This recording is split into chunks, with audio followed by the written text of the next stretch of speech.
Bonjour Bruno Retailleau. Bonjour à vous. Bonjour. Hier, Emmanuel Macron a ouvert la voie à un élargissement du champ d'application du référendum dans la Constitution. Est-ce que ça veut dire que vous avez gagné une bataille ? Oh là là, surtout pas, parce que je connais l'abîme qu'il peut y avoir entre les déclarations, les mots, les discours d'Emmanuel Macron et le passage à l'acte. Voilà. Donc effectivement, ça fait longtemps que nous demandons l'élargissement du référendum. C'est fondamental parce qu'on voit bien qu'il y a une fatigue, une crise démocratique dans notre pays, de plus en plus d'abstention, beaucoup de colère. Mais vous le demandez pour les questions migratoires particulièrement. Alors, je vais vous dire, je pense déjà qu'il faut qu'on puisse mieux articuler la démocratie représentative. Je suis un représentant, comme les députés, du peuple, mais la démocratie directe, par la voie du référendum. Donc oui à l'élargissement, mais cet élargissement, on veut qu'il soit utile, effectif. Et Emmanuel Macron ne peut pas nous balader pendant des mois comme il peut s'apprêter à le faire, s'il ne s'engage pas parallèlement à utiliser, si jamais nous aboutissions à réviser la Constitution sur ce point précis de l'élargissement du périmètre des sujets soumis à référendum, si parallèlement il ne s'engage pas clairement à faire un référendum, et nous les suggérons sur l'immigration. Donc vous voulez qu'il soit plus explicite ? Bien sûr, nous voulons qu'il soit plus explicite et surtout qu'il s'engage. La révision de la Constitution, c'est très théorique pour les Français. Enfin, je ne rencontre jamais aucun Français qui me le suggère. Il faut par conséquent qu'il y ait une application du référendum. Ça doit être utile. Mais vous voulez que ce soit sur les questions migratoires, mais Emmanuel Macron a bien souligné hier qu'il n'était en aucun cas question de se soustraire à l'état de droit. Vous l'avez pris pour vous, ça ? Mais il n'est pas question du tout de se soustraire à l'état de droit. Simplement, pourquoi nous demandons ce sujet, l'immigration, qui soit soumis à référendum ? Pour deux raisons. D'abord, depuis un demi-siècle, il n'y a pas un phénomène qui ait bouleversé autant la société française, et jamais, jamais le peuple français n'a été à même de donner son avis. Première raison. Deuxième raison, c'est parce que parfois il y a des jurisprudences, y compris du Conseil constitutionnel, qui sont des jurisprudences loin de la loi, très loin de la loi. Et je veux qu'il y ait le peuple français. Sauf que le Conseil constitutionnel garantit justement que Mais les lois le général de Gaulle correspondent à la Constitution. Non. Le Conseil constitutionnel a aussi parfois inventé des jurisprudences totalement déliées des textes. Le général de Gaulle avait une phrase en disant « En France, la Cour suprême, la seule Cour suprême, c'est le peuple français ». Donc vous savez que lorsqu'il y a un référendum, le Conseil constitutionnel, par lui-même d'ailleurs, s'impose de ne pas vérifier la constitutionnalité. Parce que dès qu'il y a une décision populaire, cela s'impose. Et c'est la raison pour laquelle on veut qu'il y ait cette maîtrise du chaos migratoire. Et je le dis aux Français, tout à l'heure sans doute qu'on parlera d'un texte. Il n'y aura pas de texte législatif simple qui puisse être utile, effectif, s'il n'y a pas cette révision de la Constitution. Eh ben on va en parler maintenant, Bruno Retailleau. Le pouvoir de maîtrise de l'immigration a depuis longtemps, croyez-moi, c'est moi qui vous le dis, échappé aux législateurs et donc au peuple souverain. Eh ben, le législateur il va être consulté dans un mois puisque le texte immigration arrive au Sénat en novembre. Gérald Darmanin, le ministre de l'Intérieur, se veut optimiste. Il était l'invité de France Info hier, écoutez. Je sais qu'il faut respecter, y compris les oppositions. Je pense que, y compris les LR, auront envie, me semble-t-il, de ne pas singer les positions du Rassemblement national. Je pense que c'est un parti qui veut de la fermeté. Nous pouvons le suivre sur certains points, mais en même temps, ne doit pas se confondre avec celui du Rassemblement national qui dit « il n'y a qu'à Faucon ». Voilà. En tout cas, moi, je suis là, ouvert. Mon bureau est ouvert et nous ferons adopter ce texte, je n'ai pas de doute. Vous êtes prêt au compromis, Bruno Retailleau ? Écoutez, j'ai entendu Gérald Darmanin. Déjà, il dit une bonne chose. Il faut respecter les oppositions. Vous vous rendez compte ? Une conquête démocratique. Écoutez, moi, il m'a contacté, ça fait plus d'un an, c'était au mois d'août 2022, pour me dire que la première lecture d'un nouveau texte sur l'immigration, ce serait le Sénat. C'était il y a plus d'un an. Le problème, c'est pas l'opposition, c'est pas nous. Son problème à Gérald Darmanin, c'est les divisions de sa propre majorité. Une aile gauche tiraillée, on l'a bien vu avec la tribune de Sacha Houlié, excusez du peu, il est quand même président de la commission des lois à l'Assemblée nationale. Et puis, il défend une des mesures du texte, qui est à savoir la régularisation des travailleurs sans papier. Les choses sont très claires. Si on veut maîtriser le chaos migratoire qui débouchera, si on ne le maîtrise pas, à des insurrections électorales. C'est quoi des insurrections électorales ? Les insurrections électorales, c'est justement les victoires des partis populistes et démagogiques. On a bien vu ce que ça donnait en Suède, ou même au Danemark, à l'inverse. Mais pour éviter les insurrections électorales, comme vous dites, est-ce qu'il faut parler comme le Rassemblement national ? Mais moi, je ne parle pas comme le Rassemblement national. Moi, je n'ai pas de leçon à recevoir. Au Sénat, et nous sommes connus pour notre sérieux, ça fait des années et des années que nous faisons des propositions, que, à force de rapports, nous avons caractérisé les solutions. Donc moi, je n'emprunte pas les solutions à d'autres qu'à nous. Si d'autres que nous viennent sur nous vous dites la même briser, chose, très plein bien. de choses. Si ce n'est que, je le dis aux Français, le en même temps, ça ne marche pas. En 2018, vous auriez pu me poser les mêmes questions. Les mêmes questions. Il y avait un texte porté par M. Collomb. Et on disait ce texte était dans le en même temps. On n'avait pas voté ce texte. Parce qu'on nous disait d'un côté, oui, mais il y aura des conditions plus fermes de rétention. Mais en même temps, on va ouvrir plus largement le regroupement familial, notamment vis-à-vis des familles, des MNA, des mineurs non accompagnés. Et heureusement qu'on ne l'a pas voté. Puisque l'année d'après, c'était le chaos migratoire. Et la France, là encore, crevait des plafonds migratoires. Ça Donc veut là, dire je le dis. Il y a zéro discussion possible. Si la seule discussion qui est possible, c'est que où on accepte de maîtriser ces flux migratoires, Mais c'est quoi auquel cas votre ligne pas de rouge, pont passe- Bruno Retailleau? mais on l'a dit 100 fois, je vais vous le répéter.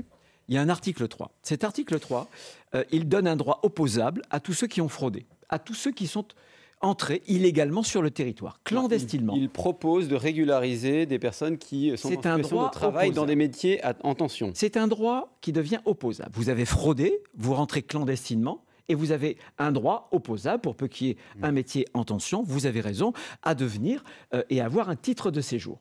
Voilà. Il n'en est pas question, parce que c'est un appel d'air. Et la France se Même avec des caractérise quotas, par un même état avec de des- droit. Tout à l'heure, vous... Le compromis, c'est ce Attendez, qu'évoquait Gérald attendez, Darmanin. Est-ce qu'avec attendez. des quotas, ça peut marcher? Est-ce Attendez, vous me disiez tout à l'heure l'état de droit. Très bien, c'était votre question. Oui. L'état de droit en France, c'est de ne pas donner une prime à la fraude. Eh bien, moi, je suis respectueux de l'état de droit. Donc, ce sera un appel d'air. Et je le dis pendant que nous parlons, aujourd'hui, il y a en catégorie A des immigrants qui sont parfaitement légaux sur le territoire français. Il y en a 430 000. Et ils n'ont pas de travail. On peut peut-être s'en occuper. Il y a 1 400 000 jeunes Français, ni au travail, ni en emploi. Non, mais là, on parle de ni gens à qui l'école. travaillent déjà, et ce sont souvent des jobs qui sont pas Mais pourquoi qui n'intéressent pas ceux qui sont au chômage. Mais pourquoi on a proposé, je vais vous dire, là encore, il faut être conséquent. On a proposé, on a voté dans la réforme du chômage le fait que quand un salarié, au bout de 2 CDD, le patron propose dans le même poste, avec le même salaire, un CDI. Eh bien, aujourd'hui, ce salarié, s'il refuse le CDI, peut avoir droit aux allocations chômage. Et le décret, ça a été voté. C'est donc désormais, cette mesure de fermeté est votée. Mais le gouvernement n'a toujours pas pris le décret. Donc, soyons fermes. Bien sûr qu'il faut aider les gens qui perdent leur emploi, etc. Mais quand au bout de CDD, l'entreprise vous propose de transformer le CDD en CDI sur le même poste, avec le même salaire, vous refusez, et que là, vous allez toucher les allocations chômage, alors là, je considère que c'est une faute vis-à-vis de la solidarité nationale. Donc si on est plus exigeant, on sera peut-être plus incitatif pour que ceux qui ne travaillent pas, certains de ceux qui ne travaillent pas aujourd'hui, puissent retrouver du travail et acceptent des travaux dans des métiers en tension. Bruno Retailleau, invité du 8h30 France Info ce matin, président du groupe Les Républicains au Sénat. On va vous retrouver dans 1 minute, juste après le fil info. Mathilde Romagnan. Un constat inquiétant de l'Observatoire Copernicus. Depuis janvier, la température moyenne dans le monde est d'1,4 degré plus chaude qu'à l'ère pré-industrielle. On se rapproche donc de l'objectif fixé par l'accord de Paris, limiter le réchauffement à 1,5 degré.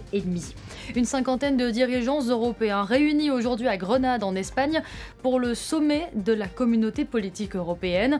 Le président de l'Azerbaïdjan a décliné l'invitation, agacé par les marques de soutien européens à l'Arménie après l'offensive menée dans le Haut-Karabakh. L'encadrement des loyers, cela fonctionne de plus en plus selon le baromètre de la Fondation Abbé Pierre. À Paris, la part des annonces locatives qui dépassent le plafond légal est en baisse, 28% en 2023 contre 35% il y a 2 ans. Baisse également à Lyon où ce dispositif est en place, mais aussi à Lille ou encore à Montpellier.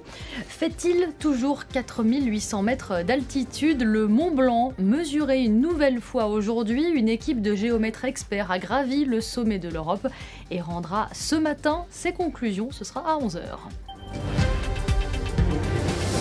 France Info. Le 8h30 France Info, Jérôme Chapuis, Salia Braclia. Toujours avec Bruno Retailleau, le président du groupe Les Républicains au Sénat. On reparle de l'immigration. Les ambassadeurs des pays de l'Union européenne se sont mis d'accord hier sur le pacte européen sur l'asile notamment. C'est-à-dire qu'en cas d'afflux massif et exceptionnel, le texte permet d'allonger la durée de rétention aux frontières extérieures jusqu'à 40 semaines. L'examen des demandes d'asile doit aussi être plus rapide. Est-ce que ça va dans le bon sens ? ces mesures-là vont dans le bon sens. Il y en a une qui ne va pas dans le bon sens, c'est la répartition ensuite dans les différents pays. Mais moi, je considère que c'est un premier pas. Attention, hein, c'est ce qui s'est passé hier, c'est seulement entre les chefs d'État. Il faudra ensuite que le Parlement le ratifie, ce qui est loin d'être acquis. Mais en tout cas, moi, ce que je considère, c'est qu'il faut finalement 3 membranes sur l'immigration. On a parlé tout à l'heure de la loi nationale. Il faut une loi beaucoup plus ferme, on est d'accord. Il faut aussi, aux frontières extérieures de l'Europe, une membrane qui tienne le choc et qu'on tienne vraiment nos frontières. Encore une fois, j'espère que la Cour de justice de l'Union européenne ou la CEDH ne défera pas ce que les chefs d'État, notamment en matière de rétention, vous voyez, ce qu'ils viennent d'accepter il y a quelques heures. Et il faut une 3e membrane en avant dans les pays de transit. Il faut revenir sur les hotspots, il faut des accords impérativement, il faut pratiquer le donnant-donnant. Et ça n'est qu'à ces 3 conditions. Donc, frontière nationale, frontière extérieure de l'Europe et en position avancée dans les pays de transit. Je pense à la Libye, je pense à la Tunisie, je pense bien sûr à la Turquie. Si ça se passe comme vous le dites, en fait, il n'est plus question pour les LR de vouloir sortir des accords européens sur le thème de l'immigration. C'est pourtant votre projet. Non, au contraire. Je ne veux pas, par exemple, que demain, ce que viennent de décider les chefs d'État en matière de rétention soit défait par les cours suprêmes, CEDH ou CIJ. Parce que ça a été le cas. Regardez ce que vient de dire le 21 septembre dernier la Cour de justice de l'Union européenne en matière de refoulement, notamment sur les droits d'asile. Vous savez, après Lampedusa, le ministre de l'Intérieur avait dit non, mais ils ne rentreront pas sur le territoire. Et en fait, on a une jurisprudence qui ne nous permet plus de contrôler nos frontières. Bruno Retailleau, dans son discours d'hier, Emmanuel Macron a aussi souhaité que l'inscription dans la Constitution de la liberté des femmes, le mot liberté est important, la liberté des femmes à recourir à l'avortement aboutisse dès que possible. Est-ce que vous êtes d'accord ? C'est la révision de la Constitution. Je veux que cette révision, vous m'avez interrogé il y a quelques instants, soit utile à la France, utile aux Français. Il ne faut pas croire que réformer la France, c'est réviser la Constitution. Justement, sur l'IVG, c'est le cas typique où ça n'est pas utile. Pourquoi ? Parce que personne ne remet en cause la loi Veil. Mais vous savez que ça peut vite changer, on l'a vu aux États-Unis. Hein. Le Conseil... Oui, mais regardez, si vous importez tous les débats américains en France, croyez-moi, on n'en a pas terminé. Laissez-moi terminer. Oui. Le Conseil constitutionnel a, il y a quelques années, donné une force constitutionnelle, justement, au droit à l'avortement pour les femmes, considérant que c'était un de leurs droits fondamentaux. Donc, si j'ose dire, sans l'écrire dans la Constitution, il a le même effet. Donc, là encore, Emmanuel Macron... Le droit à l'avortement est déjà dans la Constitution, en quelque sorte ? Il a été constitutionnalisé par cette décision du Conseil constitutionnel. Donc, ce que je veux dire aux Français, c'est que ça peut faire plaisir à tel ou tel, mais ça n'aura aucun autre effet que les effets que emporte la loi aujourd'hui. Personne, d'ailleurs, ne la remet en cause. Mais ça veut dire que vous ne la voterez pas non plus, cette réforme constitutionnelle ? Non, mais je vais vous dire, mais ça ne concerne pas seulement le droit à l'avortement. Cette réforme constitutionnelle, compte tenu de la minorité, la majorité relative à l'Assemblée nationale, elle n'a aucune chance si elle charrie plusieurs sujets. Plus il y aura de sujets de révision et moins il y aura de chances d'aboutir. Moi, je pense que le président de la République devrait uniquement se focaliser, il a semblé le faire, mais j'attends la suite, sur l'article 11, c'est-à-dire le pouvoir au peuple, la souveraineté populaire, l'élargissement du référendum. Bruno Retailleau, le Rassemblement national a fait plusieurs propositions de texte hier à l'Assemblée, supprimer ou suspendre les allocations familiales pour les parents d'enfants délinquants, l'instauration de tests osseux aussi pour évaluer l'âge réel des mineurs clandestins, pour ne citer que ces 2 exemples. 2 textes rejetés en commission, mais soutenus par vos collègues députés LR. Est-ce que vous trouvez ça normal ? Bien sûr. Écoutez, Éric Ciotti, le premier, notamment en matière de privation d'allocation familiale, en tout cas d'aide sociale, lorsque les parents ne remplissaient pas leurs fonctions, leur responsabilité de parentalité, avait fait passer un texte. Pourquoi est-ce qu'il changerait d'avis ? Ce que je veux dire... Non, mais le cordon sanitaire époque Chirac, il est vraiment loin. Il est très très loin même. Emmanuel Macron, vous vous souvenez, il y a un mois, a invité à Saint-Denis M. Bardella. Et alors la Macronie lui a tressé des couronnes de laurier. Vous l'avez entendu, vous avez lu comme moi. Donc en invitant, il l'a fait rentrer dans, si j'ose dire, l'arc républicain. Ce qui justifie donc le fait que le LR vote des textes proposés par le RN. Non, ce qui justifie, une fois de plus, la politique, c'est les convictions. Suivons nos convictions. Si demain, M. Bardella dit, voilà, le journaliste qui est en train de vous interroger s'appelle Jérôme Chapuis, qu'est-ce que je vais lui dire ? Qui s'appelle Jean-Pierre Elkabbach ? Non. Et on a tous une pensée pour lui. Laurent Wauquiez, qui a décidé que sa région Rhône-Alpes-Auvergne ne respectera pas un dispositif qui était pourtant inscrit dans la loi, le zéro artificialisation nette, qui vise à préserver les espaces naturels, agricoles et forestiers. La loi elle a été votée. Est-ce que vous, comme sénateur, qui avez qui avez participé à l'élaboration de cette loi, vous dites qu'il a raison? En tout cas, ce que je peux vous dire, c'est qu'on sort d'une campagne électorale au niveau sénatorial. Il n'y a jamais eu autant de maires et d'adjoints, de conseillers municipaux qui ont démissionné. Il y a une forme de grand découragement. Eh bien, au-dessus de la pile des motifs... pour ne pas appliquer les lois? Il faut appliquer les lois, mais on va y venir. Eh bien, la première raison, c'est notamment que les maires ne maîtrisent plus leur urbanisme. Et le ZAN est une invention folle, à tel point que le Sénat a apporté des assouplissements à ce texte.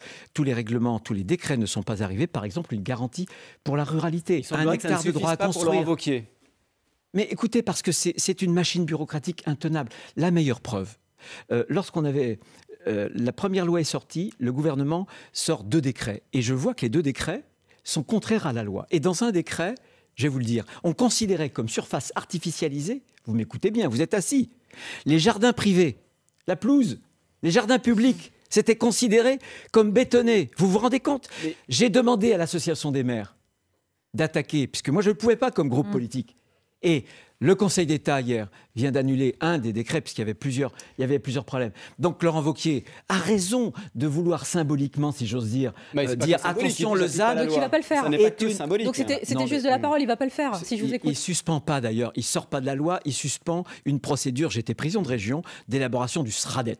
Bon, voilà. Donc, on va pas rentrer dans la technique. Mais il faut rentrer. Vous pouvez le message envoyé, c'est quoi? C'est en fait, c'est un président de région qui respecte pas la loi. Vous êtes sénateur. Je vais vous dire. Non, mais je suis. Vous la faites la loi. Je vais vous dire. Il faut économiser l'espace. Et moi, je veux parler de mon département, la Vendée, où j'y ai beaucoup travaillé. Bon, en Vendée, il y a plus de 10 ans, on construisait à peu près sur 1 hectare, on y mettait 8 ou 9 maisons. Et aujourd'hui, on y met une vingtaine de maisons. Donc vous voyez bien qu'en 10 ans, sans loi, on a réduit de moitié.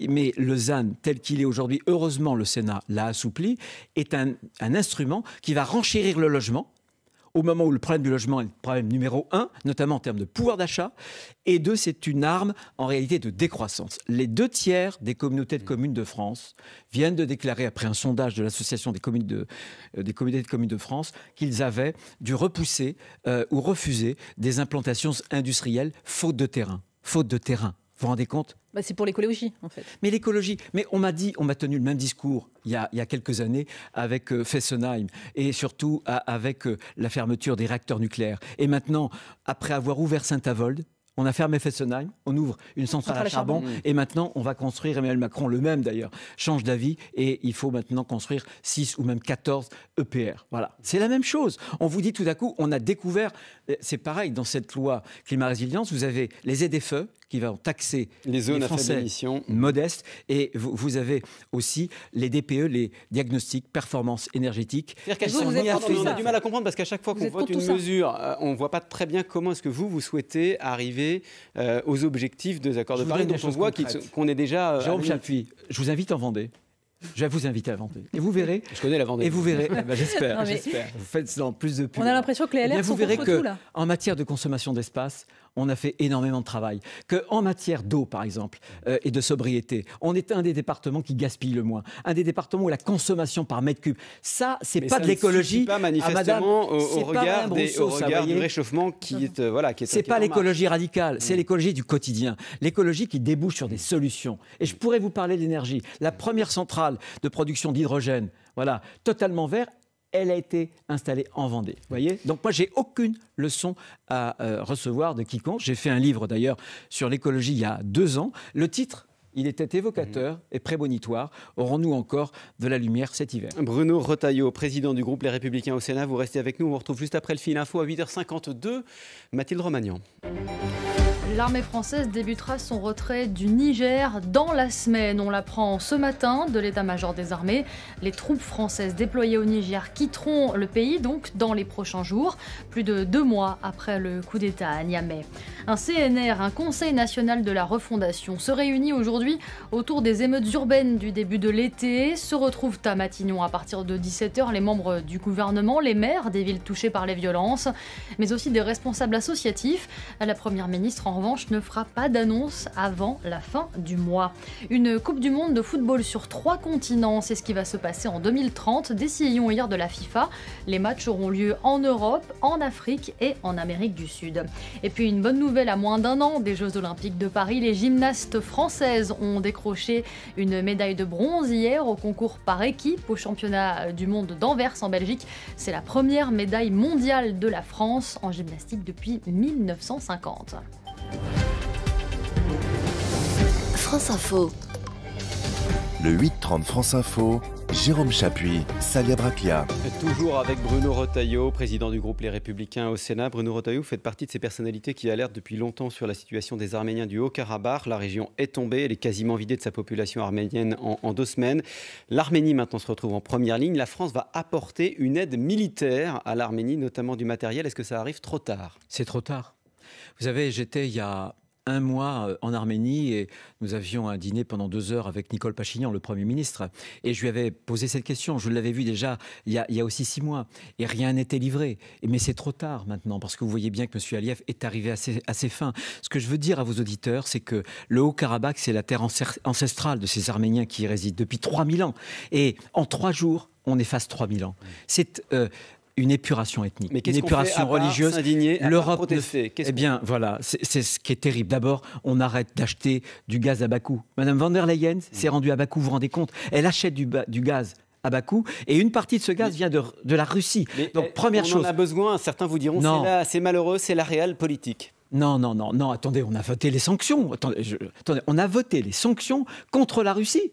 Et on va détourner les sanctions qu'on a votées par cette espèce de régime népotique, puisqu'ils sont présidents de père en fils, et surtout très autoritaires. Donc, qu'est-ce qu'on fait ? On arrête d'acheter du gaz. Deuxième chose, on sanctionne M. Aliyev, des sanctions. Troisième chose, président de l'Azerbaïdjan. Troisième chose, on dépose une résolution aux Nations Unies avec une mission internationale de protection humanitaire. Bien sûr, on fournit des armes, mais je demande aussi à l'UNESCO... On fournit des armes, mais il y a un risque d'escalade. Je demande à l'UNESCO. Je sais que l'UNESCO, elle est dirigée, vous savez, par une Française, Audrey Azoulay.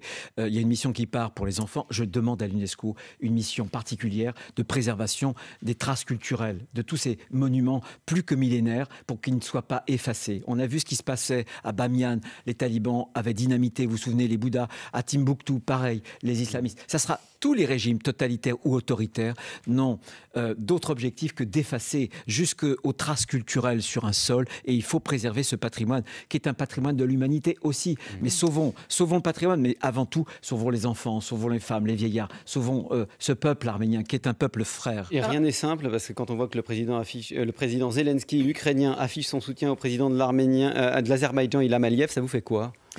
Je pense que, vous voyez, en politique intérieure, on en parlait tout à l'heure, ou en politique internationale, seuls les principes, les convictions comptent. Il y a des principes de droit international, par exemple la souveraineté. Bien, l'Ukraine, on s'est opposé à la Russie parce que la Russie agresse, viole la souveraineté territoriale de l'Ukraine. Idem, M. Aliyev agresse la souveraineté. Vous savez que l'Arménie, aujourd'hui, 150 km² sont occupés. Ont été conquis par l'Azerbaïdjan. Et personne ne dit rien. Pourquoi ? Parce que l'Arménie est trop chrétienne, parce qu'il y a M. Erdogan derrière qui veut reconstituer un empire néo-ottoman, parce qu'il y a le gaz de Bakou. Pourquoi ? Juste sur une question pratique, si on n'achète plus à Bakou, notre gaz, on l'achète à qui ? À l'Algérie. Qui va pas en vendre plus ? Si, mais non, attendez, on a augmenté... Pendant la crise, là, cette année... On a augmenté de plus de 50% les livraisons.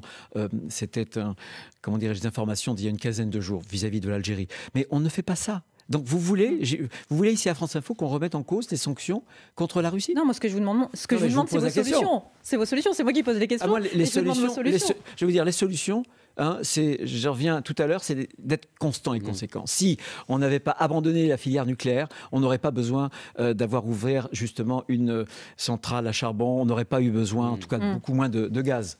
Juste une dernière question. Gérard Larcher a été réélu pour la 4e fois à la tête du Sénat. 5e mandat, donc, en tant que président du Sénat à 74 ans. Le renouvellement, décidément, ne passera pas par le Sénat.